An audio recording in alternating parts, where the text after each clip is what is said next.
Bem-vindos a mais um podcast Rumo ao Catar. Hoje temos um convidado mais do que especial, ele que é comentarista político e esportivo da Jovem Pan, Fábio Piperno, Ivan Drago, comentarista e repórter da Rádio Transamérica e dos Band Esportes. Ele que é referência no jornalismo internacional da nova geração também, claro, né? É um cara que sabe muito do assunto. Rafael Oliveira. Rafa, seja muito bem-vindo. E deu uma declaração dizendo que após o término da Copa ele deixará o comando da seleção brasileira.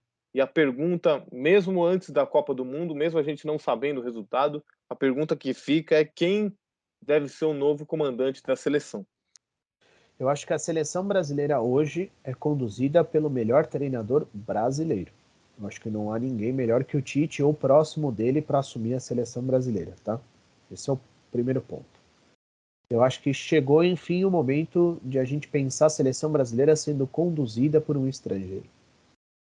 E a partir do momento em que a gente entende que um estrangeiro pode assumir a seleção brasileira, como nós estamos falando da seleção brasileira, embora as seleções nacionais estejam perdendo importância, você tem que começar pelo melhor. Então, você vai pegar a seleção brasileira e vai entregar na mão do melhor. Então, vou pensar aqui, Guardiola ou Klopp, tanto faz. Os dois são os dois melhores do mundo hoje.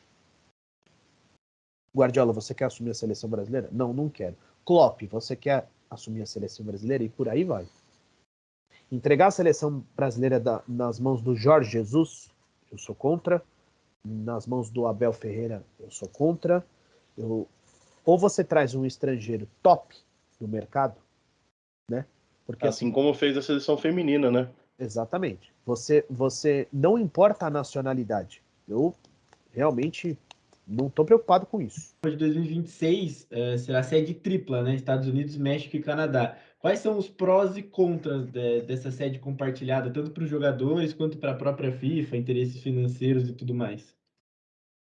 Vamos de novo esquecer a visão romântica. É muito legal, uma Copa em um único país, bacana e tal, mas a FIFA olha para aquilo e fala: bom, primeiro que um único país realizar uma Copa do Mundo agora para 48 seleções vai se tornar uma operação de risco cada vez maior, porque isso demanda muito mais estrutura logística, estrutura física, estádios, hotéis, tudo, né? Tudo maior.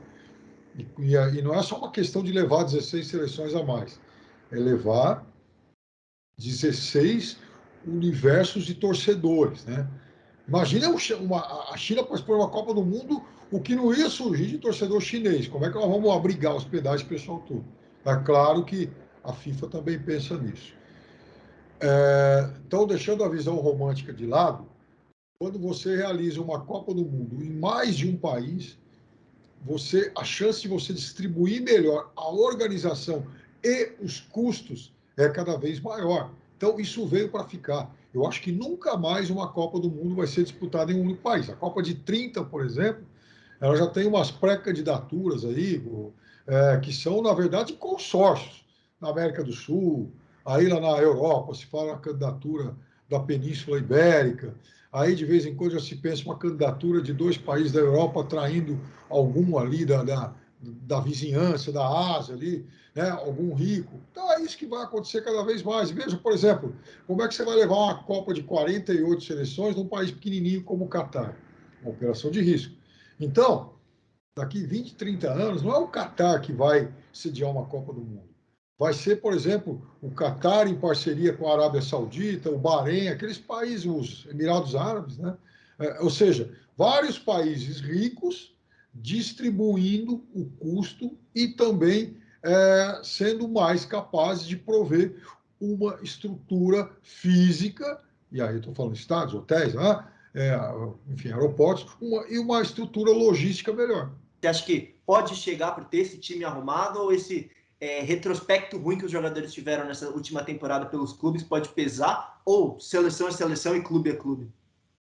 Eu acho que depende de caso para caso. No caso específico da Argentina, eu acho que o momento dos clubes não impacta tanto, porque eu acho que a Argentina conseguiu criar um ambiente confortável em que talvez esses caras se sintam mais à vontade na seleção do que nos clubes hoje. Isso também passa muito por um lado psicológico, que para mim tem um peso gigante, que foi o tamanho da bagagem que a Argentina tirou das costas ao ganhar a Copa América. Aquela pressão de uma geração que nunca tinha conseguido ganhar um título de seleção principal. Verdade, a Argentina ganhou o ouro olímpico, mas eu digo seleção principal, né? Aquela coisa de, nossa, uma geração inteira, duas até, de seleções às vezes muito boas, mas que a Argentina nunca consegue chegar. Eu acho que isso gerava um desgaste. E a minha sensação no pós-Copa América é de que a Argentina ficou muito mais leve.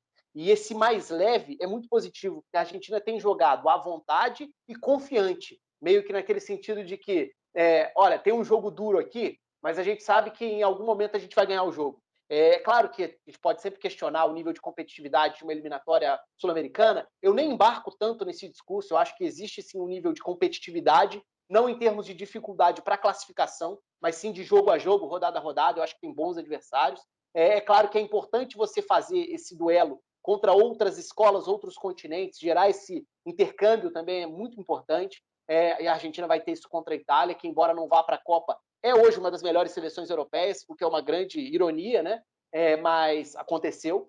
Então, acho que a Argentina, hoje, ela pode sim ser colocada nesse segundo bloco. Se o primeiro bloco de favoritismo tem a França, no segundo bloco, que tem algumas, inclusive o Brasil, eu acho que a Argentina é uma seleção que chega à Copa com chances. Confiem. E para finalizar, futebol e política se misturam? Então vamos pegar de novo. Vamos pegar de novo esse livrinho aqui, ó. Primeira Copa do Mundo. Primeira Copa do Mundo, ela contou com todos os movimentos políticos que você possa fazer ideia, porque, veja, a própria participação europeia de apenas 4 seleções, ela envolveu negociações políticas, para que esses 4 estivessem na Copa do Mundo, ela envolveu intensas negociações políticas entre a FIFA e os governantes desse país, né? Até o rei Leopoldo da Bélgica. Né? Então, desde sempre, a Copa de 34, por exemplo, ela tinha lá na Itália inspiração fascista, então ela tinha que ganhar, de qualquer jeito. Gente, isso sempre foi assim desde que a bola começou a rolar. E tanto se misturam.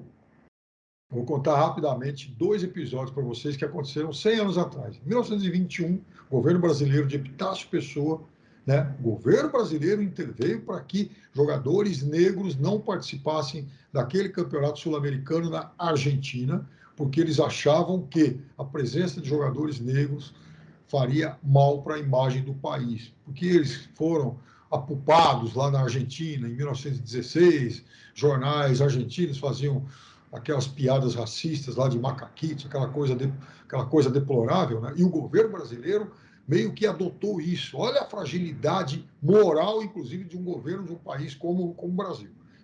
Está falando de um político eleito pelo voto que tomou uma atitude tão condenável como essa. E a consequência disso foi, inclusive, deixar jogadores como Frederich, maior, né, da pré-história do futebol brasileiro, fora de um campeonato sul-americano disputado em outro país por interferência política. 1922, campeonato sul-americano de futebol aqui no Brasil, jogadores negros todos de volta, afinal de contas, o Brasil precisava ganhar esse campeonato aqui dentro, o que faria bem para as forças políticas que, cinicamente, então, aí permitiram a participação de todos eles. Mas olha só, Lima Barreto, eu devo ter esse livro aqui, ó. Algum lugar aqui. Vou mostrar para vocês um negócio. Aqui, ó. Esse cara, né, um cronista brilhante do Rio de Janeiro, o Lima Barreto, desse livrinho aqui, ele tem ele foi um inimigo muito frontal a esse negócio chamado futebol. Ele odiava futebol. E o Lima Barreto, ele achava o futebol violento, que o futebol estimulava brigas, né, confrontos físicos mesmo entre torcedores. Olha só como ele enxergava um pouco à frente. E ele também deplorava o fato de que os negros eram marginalizados nesse negócio chamado futebol. Tem crônica dele de 1922 falando disso. Então, futebol e política se misturaram desde que a bola começou a rolar. Agora a pergunta de $1 milhão: quem será o campeão da Copa do Mundo?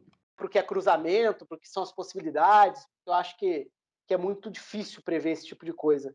Mas eu diria França. Brasil. Como eu disse, eu acho que Brasil e França são os mais fortes. Tá bom, então vamos lá, vai. Considerando que desde 38 a gente não tem a gente não vê, aliás, desculpa, desde 62 a gente não vê uma seleção que vença 2 Copas seguidas, e a última foi exatamente a seleção brasileira.